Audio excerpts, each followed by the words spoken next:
Hello students, kinematics lecture number 3 जिसमें हम बहुत ही बेसिक और इम्पोर्टेंट टॉपिक को डिस्कस करेंगे, स्पीड एंड वेलोसिटी। वैसे देखा जाए तो टॉपिक बहुत इजी है, लेकिन यहाँ पे बहुत बच्चों में कंफ्यूजन बहुत ज्यादा है। स्पीड के बहुत सारे टाइप्स है, uniform speed, non uniform speed, average speed, distance average speed, time average speed, instantaneous speed. इनमें अक्सर बच्चे कंफ्यूज होते हैं। उसी तरह वेलोसिटी है, uniform velocity, non uniform velocity, average velocity, instantaneous velocity. इनमें क्या डिफरेंस होता है वो भी हम इस वीडियो में देखेंगे, और सबसे लास्ट में हम कंपेयर करेंगे इंस्टेंटेनियस स्पीड और इंस्टेंटेनियस वेलोसिटी को। अगर इस टॉपिक के ऊपर आपको प्रैक्टिस करना है एमसीक्यूज का, तो नीचे डिस्क्रिप्शन में एक लिंक दिया है, जिसमें जैसे आप उस लिंक को क्लिक करोगे तो इस टॉपिक के रिलेटेड टोटल 10 एमसीक्यूज है, और पूरे चैप्टर में टोटल मोर देन 250 एमसीक्यूज है प्रैक्टिस के लिए। सो उस लिंक को क्लिक कीजिए, जस्ट प्रैक्टिस कीजिए। हर एक एमसीक्यूज का सॉल्यूशन वहां पे दिया है, और जितने भी एमसीक्यूज हमने कवर किए हैं वो सभी इंपॉर्टेंट है, और कहीं ना कहीं किसी न किसी एग्जाम में ऑलरेडी पूछे गए हैं। So without wasting time, let us try to understand what is the speed and velocity. तो सबसे पहले हम स्पीड को डिफाइन करते हैं। जैसे कि हमने ऑलरेडी कहा था कि स्पीड्स के बहुत सारे टाइप्स है। जैसे what is a uniform speed, non uniform speed क्या होता है सर, एवरेज स्पीड क्या होता है, टाइम एवरेज स्पीड क्या है, डिस्टेंस एवरेज स्पीड क्या है, क्योंकि इनके ऊपर बहुत सारे क्वेश्चंस पूछे जाते हैं।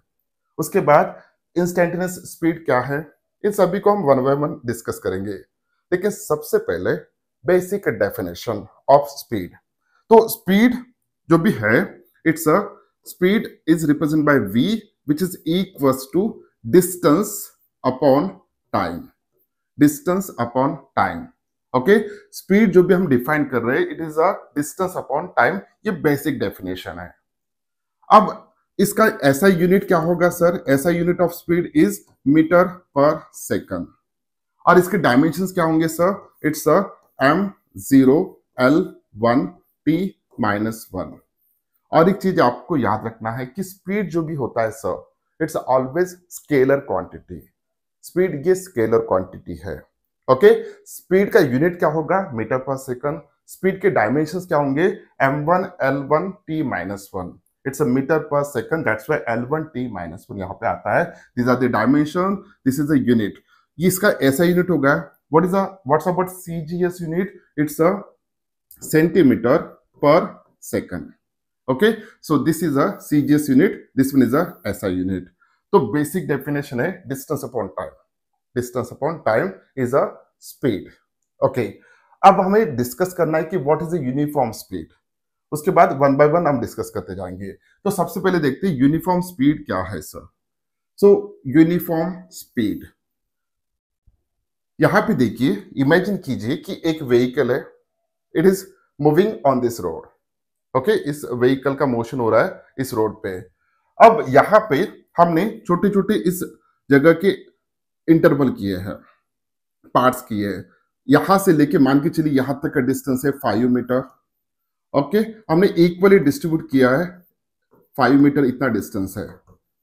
Okay, 5 metre 5 metre 5 metre. Okay, अब यहां पे जब इस व्हीकल का मोशन होगा तो विथ रिस्पेक्ट टू टाइम वो डिस्टेंस कवर करेगा। ओके, मान के चलिए कि एक सेकंड में उसने यहां से लेके यहां तक डिस्टेंस कवर किया।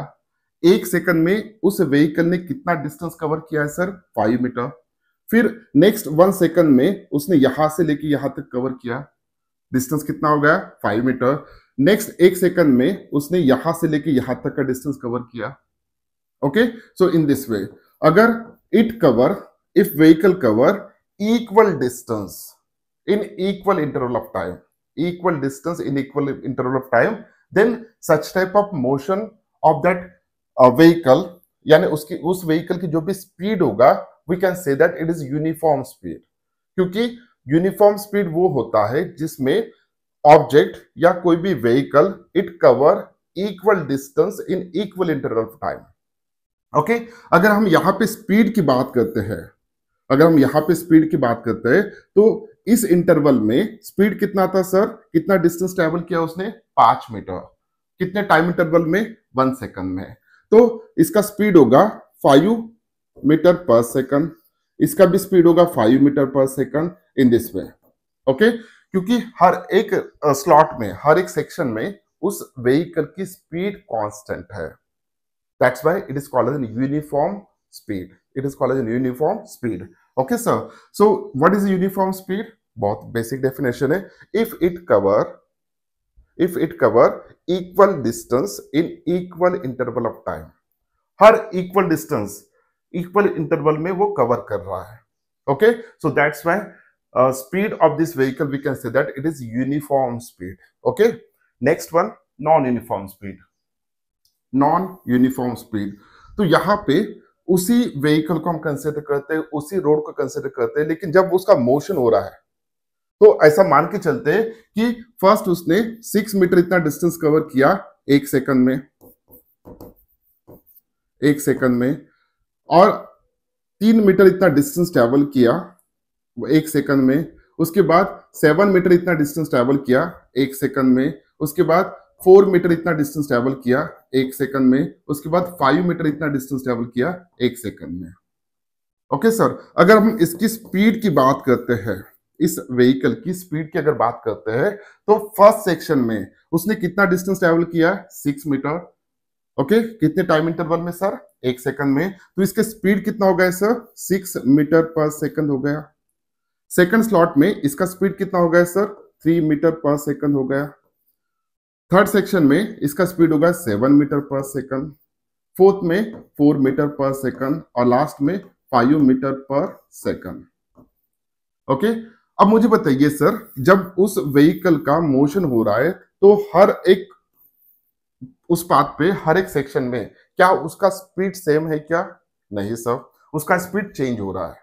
Okay, because this vehicle cover unequal distance in equal interval of time.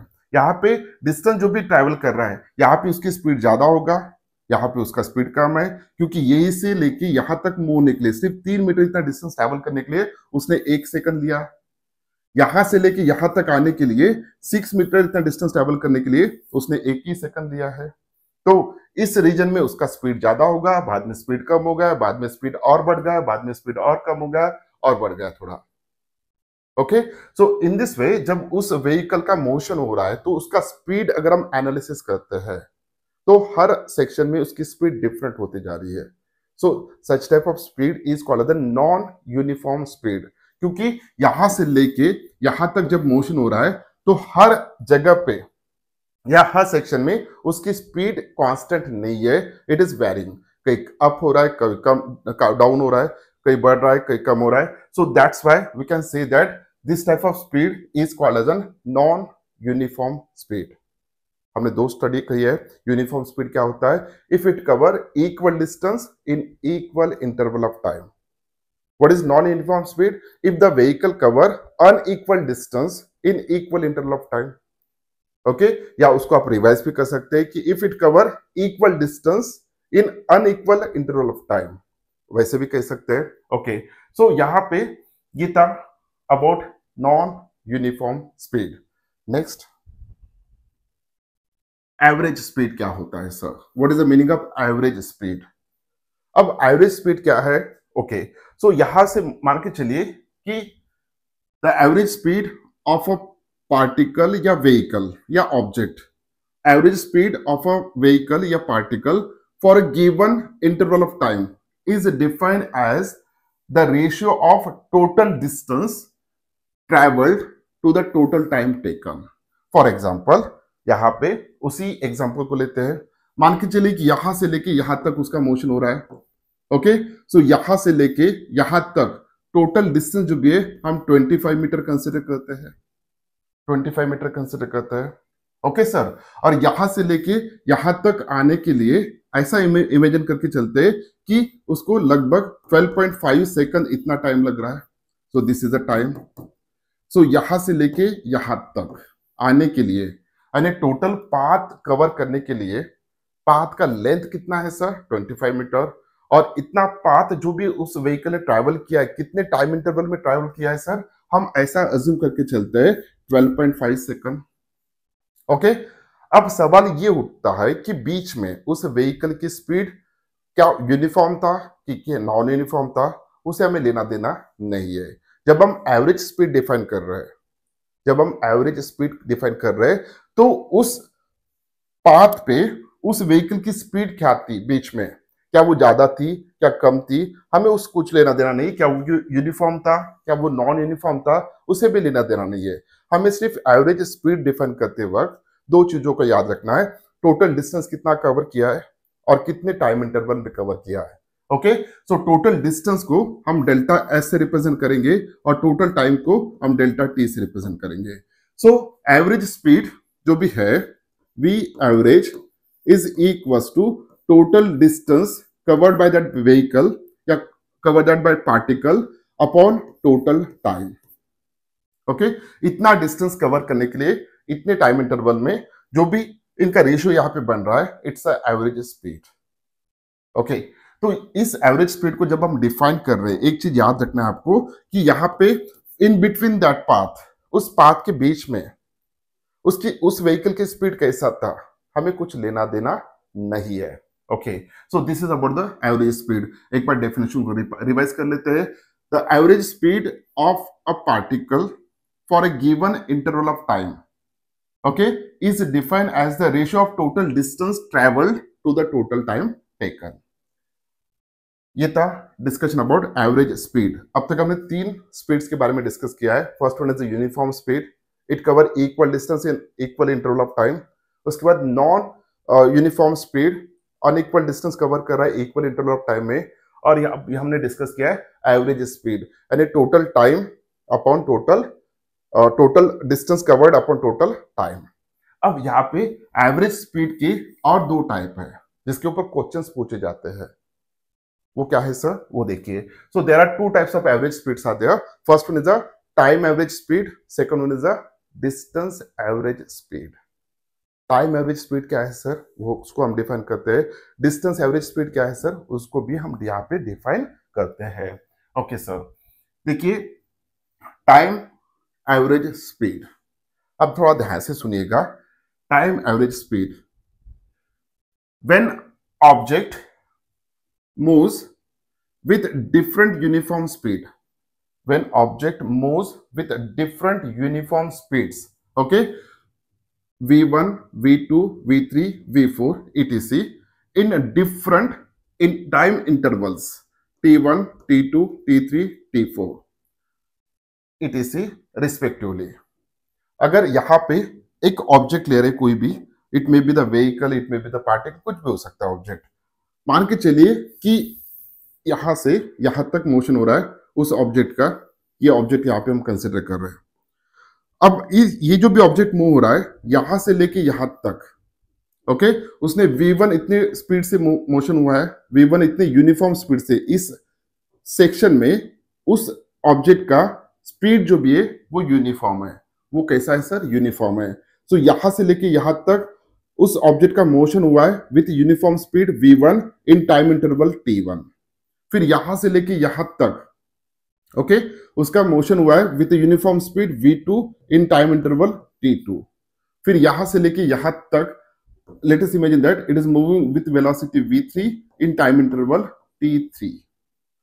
अब यहां पे ये जो स्पीड्स है ये डिफरेंट हो सकते हैं एक में से, सेम भी हो सकता है, लेकिन ऐसा हम अज्यूम करके चल रहे हैं कि इस पूरे पाथ को हमने तीन अलग अलग सेक्शन में डिवाइड कर दिया। सो जब व्हीकल का मोशन स्टार्ट हुआ यहां से लेके यहां तक, it is moving with v1 speed in this time interval t1। हो सकता है कि ये स्पीड 2 मीटर पर सेकंड हो, ओके। फिर दूसरे सेक्शन में 3 मीटर पर सेकंड इतने स्पीड से वो मूव कर रहा है from this section, this point two this point. उसके बाद हो सकता है कि फिर 1 मीटर पर सेकंड इतने स्पीड से मूव कर रहा है from this point two this point. तो जब व्हीकल का मोशन हो रहा है विद दिस स्पीड, तो उसने कितना टाइम लिया है सर? t3। इस सेक्शन को पार करने के लिए, इस इंटरवल को या इस डिस्टेंस को पार करने के लिए उसने कितना टाइम लिया है सर t2, और यहां से लेके यहां तक आने के लिए इस स्पीड से उसने टाइम लिया t1।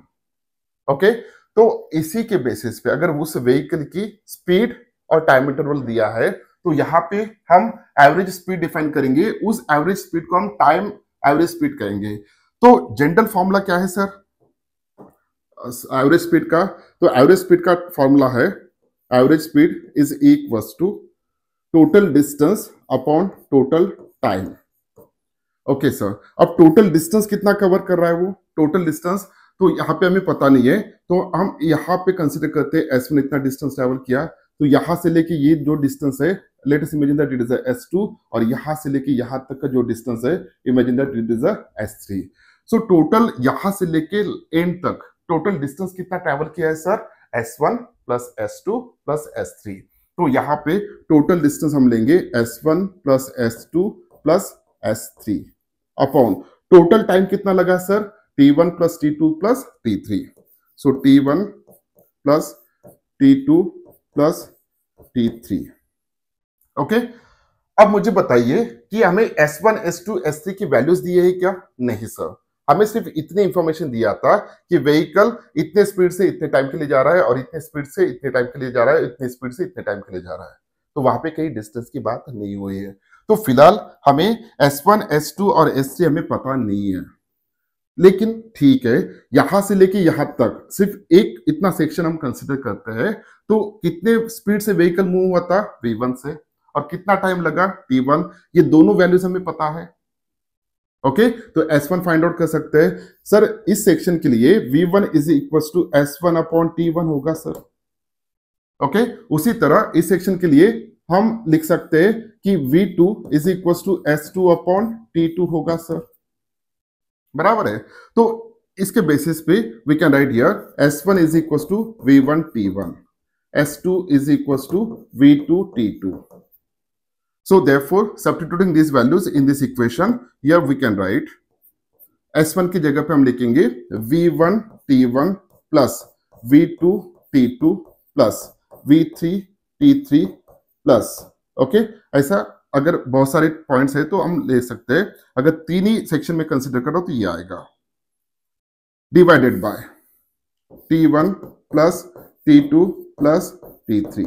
So ये this formula is called as an time average formula, time average formula। अब यहाँ पे हम एक एग्जांपल लेके इसको समझा के भी देता हूं मैं। ओके, मान के चलिए कि एक व्हीकल है, उसका मोशन कुछ इस तरीके का हो रहा है। अब इस फॉर्मूले को कैसे यूज करना है, why it is called an time average formula, क्योंकि जब प्रॉब्लम कुछ आ रहा है, क्योंकि क्वेश्चन के जब आएगा तो उस वक्त डिस्टेंस नहीं दिया होगा, सिर्फ टाइम दिया होगा और वेलोसिटी दिया होगा, सो that's why it is called an time average speed. Okay, तो यहां पे मान के चलिए कि दो ही स्लॉट लेते हैं हम, सो यहां से लेके यहां तक और दूसरा यहां तक। ओके, सो यहां पे 3 मीटर पर सेकंड इतने स्पीड से जा रहा है, 2 सेकंड इतना टाइम इंटरवल है, फिर वो 6 मीटर पर सेकंड इतने स्पीड से जा रहा है और टाइम इंटरवल है 3 सेकंड। Okay, 3 second. तो this is one is a V1, this one is a V2, this one is a S1, this one sorry T1, this one is a T2। क्योंकि first section में velocity कितना है sir 3 metre per second, time कितना लग रहा है sir 2 second, second section में time speed कितना है सर 6 मीटर पर सेकंड और टाइम कितना लग रहा है 3 सेकंड। ओके, तो we are going to use time average speed, so time average speed is equals to, हमें फॉर्मूला ये यूज करना है, ये 3 सेक्शन के लिए हमने बनाया था, अब यहाँ पे 2 ही सेक्शन है तो सिंपली लिख सकते हैं, so V1 T1 plus V2 T2 upon T1 plus T2, so this is equals to V1 की वैल्यू कितना है 3 है मल्टीप्लाइड बाय इसकी T1 की वैल्यू कितना है 2 सेकंड है, प्लस V2 की वैल्यू कितना है 6 इंटू T2 की वैल्यू कितना है 3 upon T1 plus T2, total time कितना लगा सर 5 सेकंड। जस्ट इसको सॉल्व कीजिए, ये कितना आएगा 6 प्लस 18, 6 प्लस 18 कितना आएगा 24/5। ओके, सो इतने this is a metre per second, so this one is a time average speed. ये क्या है सर टाइम एवरेज स्पीड हमने फाइंड आउट कर दिया इसके लिए। ओके, तो नेक्स्ट डिस्टेंस एवरेज स्पीड क्या होता है? Next one, distance average speed. अब जैसे यहां पे डिस्टेंस एवरेज स्पीड आपने देखा, ओके, जैसे टाइम एवरेज स्पीड दिया था, स्पीड और टाइम दिया था हर एक सेक्शन के लिए, तो यहां पे हर एक सेक्शन के लिए स्पीड और डिस्टेंस दिया है, टाइम की यहां पे बात नहीं हो रही है। मान के चलिए when object describe different distance, when object describe different distance d1 d2 d3 d4 in this way with speeds v1 v2 v3 v4 respectively, then the speed of object average over the total distance can be given as, okay, तो अब हमें find out करना है distance average speed. तो distance average speed यहां पे find out करने के लिए अब सबसे पहले सिचुएशन क्या है वो देख लीजिएगा। मैं और 3 स्लॉट ले रहा हूं यहां पे, यहां से मोशन स्टार्ट हुआ ऑब्जेक्ट का, ओके, तो फर्स्ट स्लॉट इतना ही लेते हैं, सेकंड स्लॉट यहां तक लेंगे और थर्ड स्लॉट यहां तक लेंगे। ओके, सो फर्स्ट जो सेक्शन है उसका डिस्टेंस कितना ट्रेवल कर रहा है, वो s1 डिस्टेंस कितने स्पीड से, v1 इतने स्पीड से।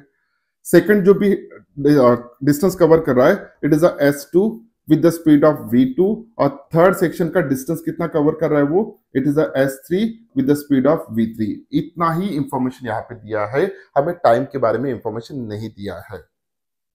ओके, अब हमें डिफाइन करना है distance average speed. So distance average speed is equals to, distance average speed is equals to क्या होगा sir, total distance upon total time, total distance upon total time. तो यहां पे तो दिख रहा है कि यहां से लेके यहां तक का टोटल डिस्टेंस कितना है sir, s1 plus s2 plus s3, okay, और टोटल टाइम तो यहां पे नहीं दिया है, हम फॉर्मूला लिख लेते हैं। सो s1 plus s2 plus s3। अब ऐसा इमेजिन करके चलो कि यहां से लेके यहां तक आने के लिए, यानी s1 इतना डिस्टेंस कवर करने के लिए मान के चलो t1 इतना टाइम लग रहा है, फिर यहां से लेके यहां तक s2 इतना डिस्टेंस ट्रैवल करने के लिए इतने स्पीड से t2 इतना टाइम लग रहा है, और यहां से लेके यहां तक आने के लिए t3 इतना टाइम लग रहा है। ओके, सो यहां पे टोटल डिस्टेंस हमने तो लिख दिया, और टोटल टाइम कैसे लिखेंगे sir, so it's t1 plus t2 plus t3, हमने इमेजिन कर लिया। So this is equals to s1 plus s2 plus s3 upon, अब t1 को हम कैसे लिख सकते हैं, देखिए इस सेक्शन के लिए यहां से लेके यहां तक टोटल डिस्टेंस कितना है सर, s1, कितने स्पीड से व्हीकल का मोशन हो रहा था, v1। अगर ये दो क्वांटिटीज आपको पता है तो t1 इजीली निकाल सकते हो। कौन से फॉर्मूले सर, फॉर्मूला ही होगा, so v1 is equals to s1 upon t1, so therefore t1 is equals to s1 upon v1। इसी तरह t2 की वैल्यू कितना होगा सर, s2 अपॉन v2, और t3 की वैल्यू क्या होगा सर, s3 अपॉन v3। तो t1 की वैल्यू, t2 की वैल्यू और t3 की वैल्यू तीनों हमें यहां पे सब्स्टिट्यूट करना है। So therefore this is equals to s1 upon v1 plus s2 upon v2 plus s3 upon v3। Okay, so this is called as an distance average formula, sorry distance average speed, this is the distance average speed. दोनों बहुत important है, जब हम next lecture में इसके ऊपर problem solve करेंगे तो दोनों यूज करने वाले हैं, दोनों फॉर्मूले आपको याद होना चाहिए। ओके सर, सो जब भी किसी भी ऑब्जेक्ट का मोशन हो रहा है, सो उसने अगर कहा है कि 1 किलोमीटर 20 के स्पीड से जा रहा है, बाकी बचा हुआ 1.5 किलोमीटर 30 के स्पीड से जा रहा है, तो distance average speed find out करो या एवरेज स्पीड फाइंड आउट करो। तो on the basis of this one, by using this one, we can easily find out distance average speed. तो यहाँ पे हमने अब तक डिस्कस किया है distance average speed, time average speed, uniform speed, non uniform speed और एवरेज स्पीड। अब नेक्स्ट हम बात करेंगे इंस्टेंटेनियस स्पीड, जो कि बहुत इंपॉर्टेंट है, इंस्टेंटेनियस स्पीड। ओके, सो क्या होता है सर इंस्टेंटेनियस स्पीड? ओके, उसके लिए यहां पे हम एग्जांपल कंसीडर करेंगे, वही एग्जांपल। अब जब इस बाइक का मोशन होगा, इस बाइक का मोशन होगा, तो मोशन होते वक्त किसी भी इंस्टेंट पे मान के चलिए कि ये बाइक यहां पे आ चुका है, ओके, तो उस इंस्टेंट पे उस व्हीकल की स्पीड कितना है, जब मोशन हो रहा है यहां से लेके यहां तक बहुत दूर जाना है उसको, लेकिन जब वो एक पर्टिकुलर इंस्टेंट पे यहां तक पहुंचा है, उस वक्त उस इंस्टेंट पे उसकी स्पीड कितना है उस व्हीकल का, that speed is called as an instantaneous speed. It is called as an instantaneous speed. अगर हम यहां से लेके यहां तक का टोटल डिस्टेंस लेते हैं, ओके, टोटल डिस्टेंस लेते हैं डेल्टा एस, और यहां से लेके व्हीकल को यहां तक आने के लिए टोटल टाइम लग रहा है डेल्टा टी। जब हम इन दोनों का रेशियो लेंगे तो वो तो होगा सर एवरेज स्पीड। तो इंस्टेंटेनियस स्पीड कैसे कैलकुलेट करेंगे? तो हमें क्या करना है, हमें अगर इस जगह पे इस व्हीकल का इंस्टेंटेनियस स्पीड अगर फाइंड आउट करना है तो हमें बहुत ही छोटा टाइम इंटरवल लेना होगा, बहुत ही छोटा टाइम इंटरवल लेना होगा। ओके, सो बहुत ही छोटा टाइम इंटरवल हम कंसिडर करेंगे, बहुत ही छोटा। So this time interval delta T it tends to zero, यानी ऑलमोस्ट वो उसकी वैल्यू जीरो जैसा होना चाहिए। It may be in micro second या उससे भी ज्यादा कम या उससे भी कम, ओके, उससे भी ज्यादा कम नहीं, उससे माइक्रो सेकंड से भी कम, नैनो सेकंड से भी कम, बहुत ही टाइम इंटरवल जो कंसिडर करेंगे इट्स वेरी वेरी लेस। अब उतने शॉर्ट टाइम इंटरवल में, क्योंकि व्हीकल तो ऑलरेडी मोशन में है, व्हीकल तो ऑलरेडी मोशन में है, अगर उतने स्मॉल टाइम इंटरवल में कुछ ना कुछ उस व्हीकल का डिस्टेंस कवर करेगा vehicle, so that distance upon that small time interval it gives the instantaneous speed. Okay, लेकिन इसके लिखने का तरीका कुछ अलग है। सो इंस्टेंटेनियस स्पीड जो भी है it is represent by v, small v से रिप्रेजेंट करेंगे हम। ओके, तो this is the instantaneous speed which is equal to limit delta t tends to zero, limit delta T tends to zero, यानी delta T जो भी time interval ले रहे हैं हम, it's a very very small, बहुत ही छोटा टाइम इंटरवल है। ओके, तो उतने स्मॉल टाइम इंटरवल में ऑलमोस्ट उसकी वैल्यू कितना है sir, zero. It tends to zero, it tends to zero means delta T आपका इतना छोटा होना चाहिए कि इट्स लगभग जीरो जैसा होना चाहिए। ओके, सो इतने टाइम इंटरवल में उस व्हीकल का कुछ ना कुछ डिस्टेंस तो कवर कर रहा है। So that we can say that total time change in time upon delta t. Sorry, it's a change in position means distance upon delta t. So यहाँ पे मैं रिवाइज करता हूँ, हमें यहाँ पे इंस्टेंटेनियस स्पीड को डिफाइन करना है। What is the instantaneous speed? तो बहुत ही छोटा टाइम इंटरवल कंसिडर करते हैं, तो उतने छोटे टाइम इंटरवल में व्हीकल का कितना डिस्टेंस कवर कर, उस व्हीकल का डिस्टेंस कितना हो रहा है, डिस्टेंस कितना कवर कर रहा है, बहुत ही छोटा अमाउंट ऑफ डिस्टेंस ट्रेवल करेगा। दैट छोटा amount of distance is delta S, और जो टाइम इंटरवल है वेरी वेरी छोटा वाला, okay, it tends to zero, so that is equals to delta T. So instantaneous speed is equals to limit delta T tends to zero delta S upon delta T. तो इसको हम ऐसे भी लिख सकते हैं, so D S upon D T. So V is equals to ds upon dt. This is called as an instantaneous speed. Okay, जब भी हम किसी व्हीकल से जा रहे हैं, बड़े वो फोर व्हीलर हो या टू व्हीलर हो, वहां पे एक स्पीडोमीटर होता है। Okay, so that speedometer represent the instantaneous speed, यानी उस वक्त एक्चुअल कितना स्पीड है वो हमें वो देता है। अगर हम बहुत ही दूर तक जा रहे हैं 100 किलोमीटर तक, तो यहाँ पे 100 किलोमीटर में वो स्पीडोमीटर की वैल्यू कम ज्यादा होती है। अगर हमारी व्हीकल की स्पीड उस इंस्टेंट पे ज्यादा है तो इट गिव्स मोर वैल्यूज। अगर आपने ब्रेक अप्लाई किया तो उसकी वैल्यू धीरे धीरे कम हो जाएगा, क्योंकि उस इंस्टेंट पे उसका स्पीड क्या हो रहा है, कम हो रहा है। सो जो भी स्पीड वो स्पीडोमीटर रिप्रेजेंट कर रहा है, वो या दिखा रहा है आपको, डिस्प्ले कर रहा है, so that speed is a instantaneous speed, यानी एट दैट इंस्टेंट उस व्हीकल की जो भी स्पीड होगा that is called as an instantaneous speed. Okay, so ये था डिस्कशन अबाउट इंस्टेंटेनियस स्पीड। अब हम इसी तरह बात करेंगे वेलोसिटी की।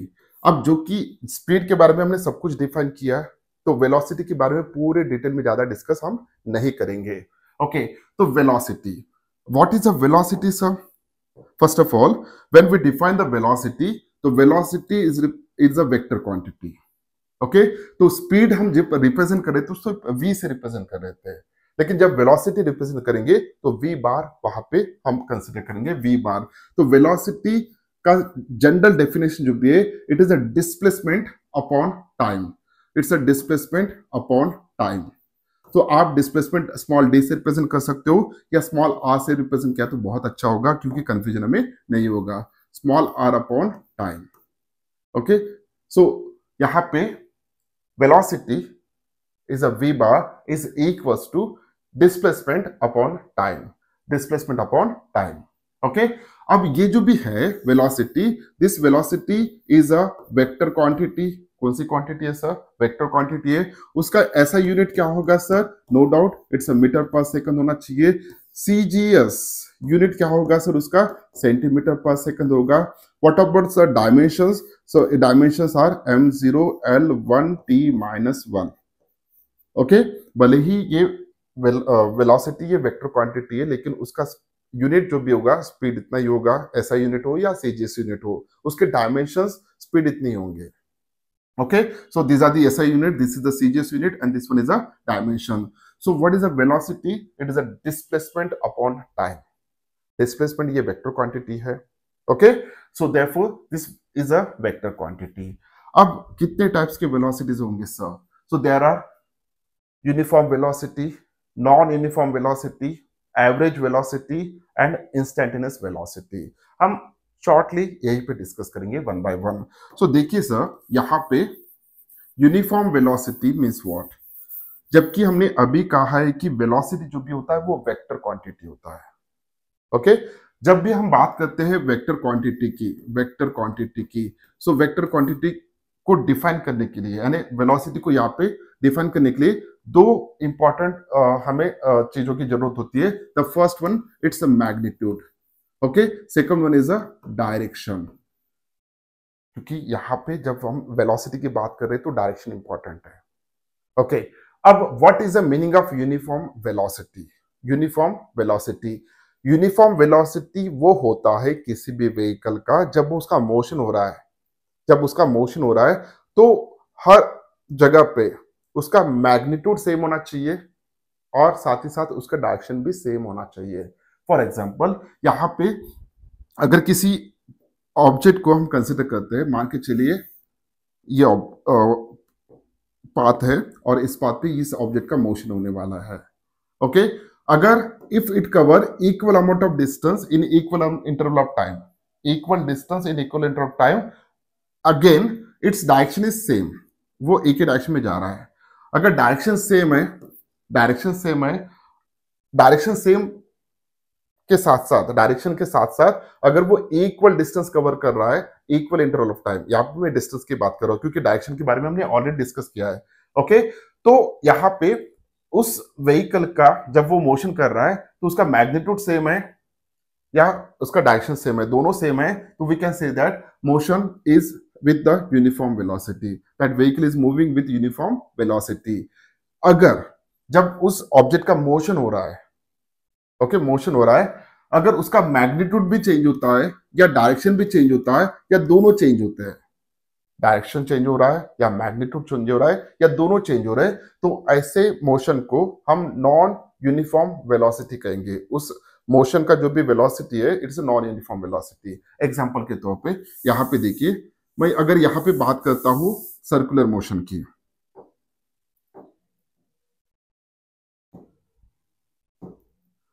अगर हम यहाँ पे एक सर्कल कंसिडर कर रहे हैं,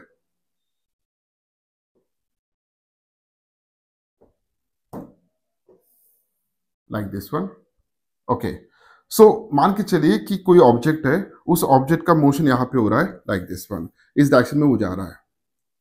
ओके, और वो यूनिफॉर्मली जा रहा है, यानी उसकी स्पीड यूनिफॉर्म है, तो it cover equal distance in equal interval of time, ऐसा हम कंसिडर करके चलते हैं।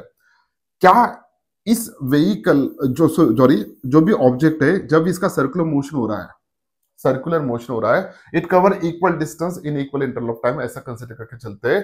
सो दैट जो भी वेलोसिटी है, क्या वो वेलोसिटी हम यूनिफॉर्म वेलोसिटी कहेंगे यहाँ पे? मैं रिपीट करता हूं, एक ऑब्जेक्ट है या एक पार्टिकल है, it is performing uniform circular motion. Okay, what is the meaning of uniform circular motion? It cover equal distance in equal interval of time.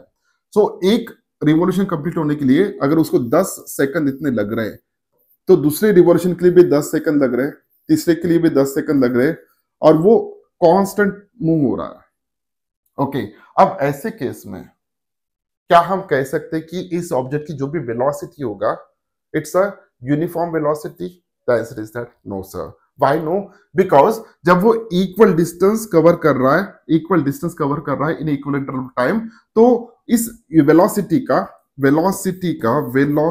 का ओके, जो भी मैग्नीट्यूड है ना सर, वो मैग्नीट्यूड यहां पे कांस्टेंट है, मैग्नीट्यूड कांस्टेंट है, लेकिन इस वेलोसिटी का डायरेक्शन कर बाहर करते हैं, so direction is always tangential.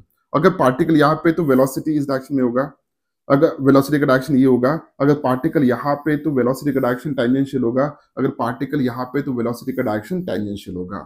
तो सर यहाँ पे भली यूनिफॉर्म मोशन की वजह से उसका मैग्नीट्यूड सेम है, उस वेलोसिटी का मैग्नीट्यूड सेम है, लेकिन what's about direction? It is continuously changing, it is continuously changing. अगर मैं यहाँ पे बात किया, इस डायरेक्शन है, अगर मैं यहाँ पे कंसिडर करता हूं तो डायरेक्शन ये होगा. ओके, तो हर इंस्टेंट पे उस ऑब्जेक्ट की जो भी वेलोसिटी है उसका डायरेक्शन चेंज हो रहा है.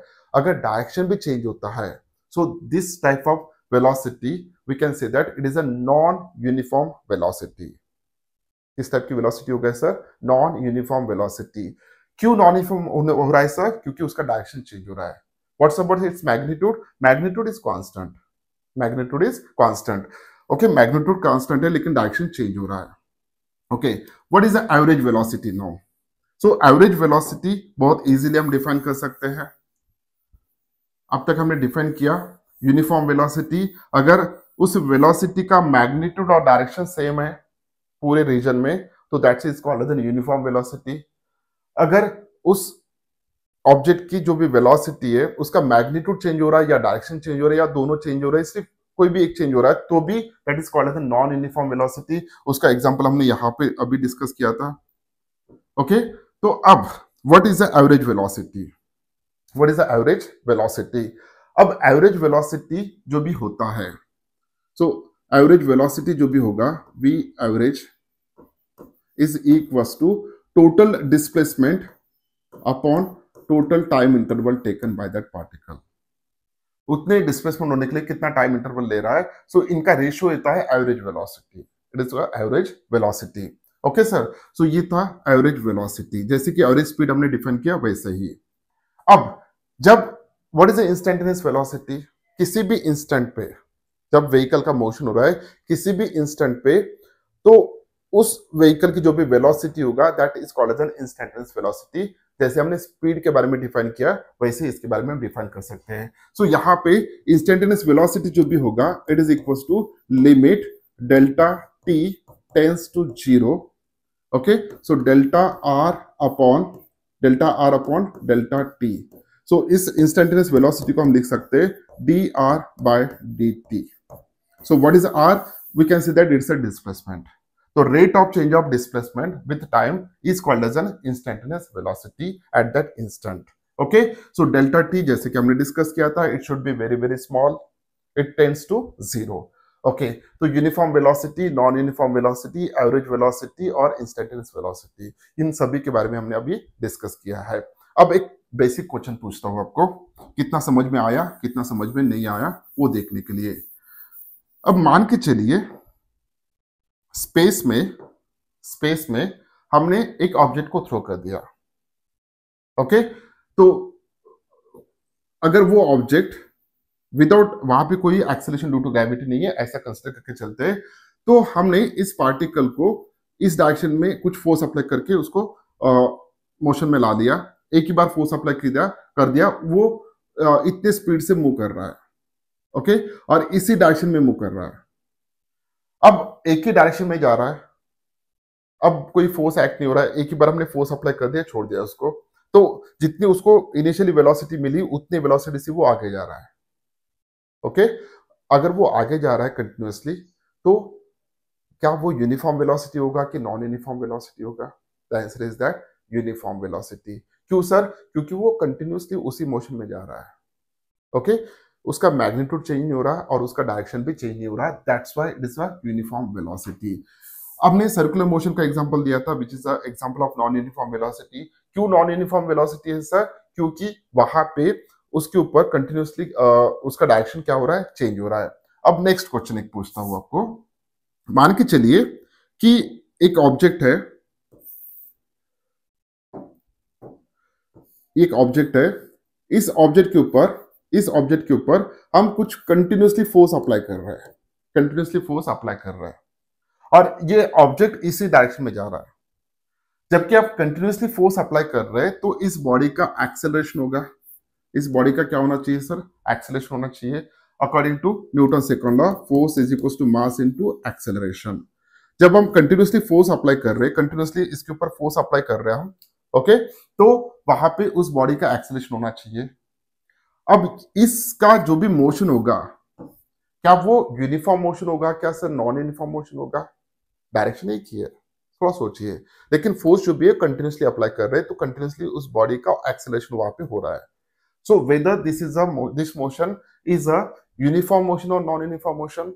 इसी एग्जांपल को इसी टाइप के एग्जांपल को मैं दूसरे एंगल से भी बता सकता हूं। अगर किसी ऑब्जेक्ट को हमने यहां से ड्रॉप कर दिया अंडर ग्रेविटी, जस्ट ड्रॉप कर दिया, ओके, अंडर ग्रेविटी, और ये ऑब्जेक्ट नीचे आ रहा है, तो मुझे बताइए ये वाला ऑब्जेक्ट का मोशन और ये वाले ऑब्जेक्ट का motion, whether this is a uniform motion या नॉन यूनिफॉर्म मोशन, क्या हो सकता है? Okay, so these are the examples of the non uniform motion. भले ही दोनों के डायरेक्शन, भले ही ये ऑब्जेक्ट थ्रो करने के बाद नीचे आ रहा है, लेकिन उसका जो भी वेलोसिटी का मैग्नीट्यूड है वो कंटिन्यूसली बढ़ रहा है। ओके, उसको अर्थ अपनी तरफ खींच रहा है। तो वेलोसिटी जैसे हमने छोड़ दिया था उस वक्त इनिशियल वेलोसिटी 0 था, लेकिन धीरे धीरे वेलोसिटी उसके बढ़ रहा है। वेलोसिटी यानी मैग्नीट्यूड बढ़ रहा है। तो वेलोसिटी की वैल्यू अगर बढ़ रहा है, मैग्नीट्यूड अगर बढ़ रहा है, तो that is a non uniform velocity. और इस केस में कंटिन्यूसली अगर आप फोर्स अप्लाई कर रहे हो तो इसकी जो भी वेलोसिटी का मैग्नीट्यूड होगा कंटिन्यूसली बढ़ रहा है, भले ही डायरेक्शन एक है लेकिन मैग्नीट्यूड यहाँ पे चेंज हो रहा है। ये दोनों एग्जांपल नॉन यूनिफॉर्म वेलोसिटी के हैं। ओके, नॉन यूनिफॉर्म वेलोसिटी के they are the accelerated motion. हम नेक्स्ट टॉपिक में डिस्कस करेंगे। ओके सर, अब हमें वेलोसिटी और स्पीड, स्पेशली इंस्टेंटेनियस वेलोसिटी और इंस्टेंटेनियस स्पीड, इन दोनों में डिफरेंस क्या है उसके बारे में आप डिस्कस करना है। ओके, सो यहाँ पे स्पीड वर्सेस वेलोसिटी होना चाहिए था, गलती से वो वेलोसिटी है, छोड़ दीजिए, पॉइंट पे फोकस कीजिए। फर्स्ट पॉइंट क्या कहता है? The average speed is a scalar while average velocity is a vector. यहाँ पे बात हो रही है एवरेज स्पीड की, दोनों में डिफरेंस देख रहे हैं। तो एवरेज स्पीड जो भी होता है वो स्केलर क्वांटिटी होता है, जो कि हमने डिस्कस किया था। एवरेज वेलोसिटी जो भी होता है it is a vector quantity. Okay, both having same units, दोनों का यूनिट होता है मीटर पर सेकंड एसआई में, और डायमेंशंस होते हैं m0 l1 t-1, वो हमने डिस्कस किया था। Okay, next point, average speed और velocity depends on time interval और विच इट इज डिफाइंड, क्योंकि दोनों के डेफिनेशन में टाइम इंटरवल आता है, एवरेज स्पीड हो या एवरेज वेलोसिटी हो। ओके, तो टाइम इंटरवल बहुत इंपॉर्टेंट है। द एवरेज स्पीड और velocity depends on the time interval और which it is defined, correct है।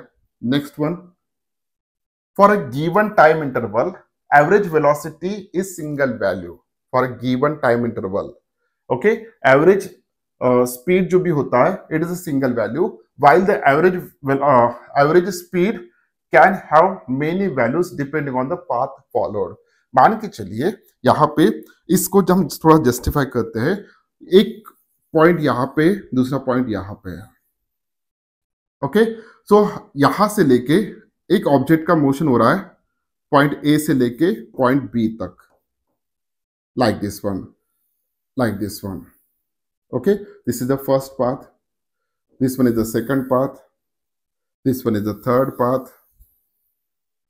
पूछना तो यही पे सबको, सेकंड पाथ और द थर्ड पाथ। अब मुझे बताइए सर, ए से लेके बी तक जाने के लिए, ए से लेके बी तक जाने के लिए हमने 3 अलग अलग पाथ यहाँ पे चुने हैं। तीनों में डिफरेंस क्या है सर? तीनों में एक डिफरेंस है कि तीनों का जो भी तीनों पाथ का जो भी डिस्टेंस है, distance is a different one. Okay, तीनों के लिए डिस्टेंस डिफरेंट होगा। इसके लिए डिस्टेंस सबसे कम होगा, इसके लिए डिस्टेंस ज्यादा होगा, इसके लिए डिस्टेंस सबसे ज्यादा होगा। ओके, अब यहां पे हम मान के चलते कि टाइम उतना ही लग रहा है पूछने के लिए, टाइम उतना ही लग रहा है। अब टाइम अगर उतना ही लग रहा है तो एवरेज स्पीड क्या होगा सर? एवरेज स्पीड क्या होगा sir? Average speed is equal to total distance upon total time interval. अब यहाँ पे जिस पाथ का डिस्टेंस, टोटल डिस्टेंस ट्रैवल जो कर रहा है वो ज्यादा अगर है तो एवरेज स्पीड की वैल्यू क्या होना चाहिए? ज्यादा होना चाहिए, क्योंकि टाइम इंटरवल उतना ही है। यहां से ए से लेके बी तक पहुंचने के लिए सभी पाथ से अगर जा रहे हो आप, टाइम उतना ही लग रहा है, ऐसा इमेजिन करके चल रहा है। तो टाइम अगर उतना ही लग रहा है तो सभी पाथ का टोटल पाथ लेंथ डिफरेंट है, अरे डिस्टेंस डिफरेंट है, total distance covered by that particle ये डिफरेंट है, टाइम इंटरवल उतना ही है। तो डिस्टेंस जितना ज्यादा होगा एवरेज वेलोसिटी, एवरेज स्पीड उतना ज्यादा होगा। तो यहाँ पे एवरेज स्पीड के 3 वैल्यूज यहाँ पे निकल के आते हैं। लेकिन जब हम एवरेज वेलोसिटी की बात करते हैं, एवरेज वेलोसिटी की बात करते हैं, तो उस वक्त it's a displacement upon time. Okay, displacement upon time, it's average, it should be delta, it's not instantaneous. So delta r upon delta t. So delta r हम कैसे फाइंड आउट करते हैं? दो पॉइंट्स के बीच में, it's a straight distance, straight distance is called as a displacement. So यहां से लेके यहां तक का जो भी डिस्टेंस होगा दैट इज वह delta R. So average velocity जो भी होगा, आप किसी भी पाथ से जाइए तो टोटल डिस्प्लेसमेंट कितना हुआ है ये इंपॉर्टेंट है, upon time interval. So total displacement और टाइम इंटरवल सेम आएगा, इसलिए एवरेज वेलोसिटी की वैल्यू सिंगल होगा, एवरेज स्पीड की वैल्यू मोर देन 1 हो सकता है। यही इस थर्ड पॉइंट का कहना है। Next point, if after motion body come back to its initial position, if after motion body come back to its initial position. Okay, तो यहां पे जब कोई किसी भी ऑब्जेक्ट का मोशन हो रहा है, तो अगर मोशन यहां से स्टार्ट हो रहा है, यहां तक गया, फिर वापस उसी पॉइंट पे आ गया, सर इस केस में डिस्टेंस हुआ कि नहीं हुआ? टोटल डिस्टेंस पार्टिकल ने कवर किया कि नहीं किया? किया है। डिस्टेंस हम कैसे फाइंड आउट करते हैं लास्ट लेक्चर में देखा था। लेकिन जब मोशन यहां से स्टार्ट हुआ, वापस यहीं पे अगर आता है, तो टोटल डिस्प्लेसमेंट की वैल्यू कितना होगा सर? 0 होगा। डिस्टेंस की वैल्यू कितना होगा सर? कुछ ना कुछ पॉजिटिव होगा। Okay, if after motion the body come back to its initial position then average velocity is 0, क्योंकि सर डिस्प्लेसमेंट 0 है, डिस्प्लेसमेंट 0 है, जिस पॉइंट से निकला था उसी पॉइंट पे वापस आ गया, इसलिए डिस्प्लेसमेंट 0 होगा, तो वेलोसिटी 0 होगा। But average speed is not 0, क्योंकि यहाँ पे ये एस की वैल्यू पॉजिटिव है, टोटल डिस्टेंस वो कुछ ना कुछ कवर कर रहा है, तो यहाँ पे एवरेज स्पीड 0 नहीं होगा। For a moving body average speed can never be negative और 0, while average velocity can be positive, negative और 0। ओके, ये हो सकता है। अगर वेलोसिटी नेगेटिव होता है क्या सर? होता है वेलोसिटी नेगेटिव। कैसे? अगर यहां इस पॉइंट से निकला है वो, ओके, अगर ये पॉजिटिव साइड लेते हैं और ये नेगेटिव साइड लेते हैं, अगर मोशन यहां से लेके यहां तक हुआ, फिर वापस यहां तक आया, फिर वापस यहाँ पे आके रुक गया फाइनली। सो 1 से लेके स्टार्ट हुआ था मोशन, 2 तक गया, फिर 2 से लेके 3 तक आया। तो इस डायरेक्शन में, ओके, इनिशियल पॉइंट ये है, फाइनल पॉइंट ये है। सो ये जो भी डिस्प्लेसमेंट हुआ है ये नेगेटिव डिस्प्लेसमेंट हुआ है। टोटल डिस्टेंस कितना कवर हुआ है सर? 1 से लेके 2 प्लस 2 से लेके 3 तक, इतना उसका डिस्टेंस ट्रैवल किया है। तो डिस्टेंस हमेशा पॉजिटिव होता है, डिस्प्लेसमेंट पॉजिटिव, नेगेटिव 0 हो सकता है। और उसी के बेसिस पे हम ये कह सकते हैं कि for a moving body average speed can never be negative और 0, वो हमेशा एवरेज स्पीड पॉजिटिव ही होगा, while the average velocity can be positive, negative और 0 कुछ भी हो सकता है।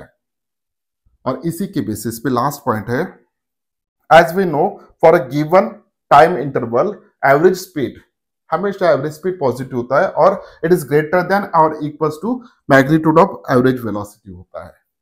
जब स्ट्रेट लाइन मोशन हो रहा है तो डिस्टेंस और डिस्प्लेसमेंट दोनों की वैल्यू सेम होगा, उस केस में एवरेज वेलोसिटी और एवरेज स्पीड ये सेम होंगे।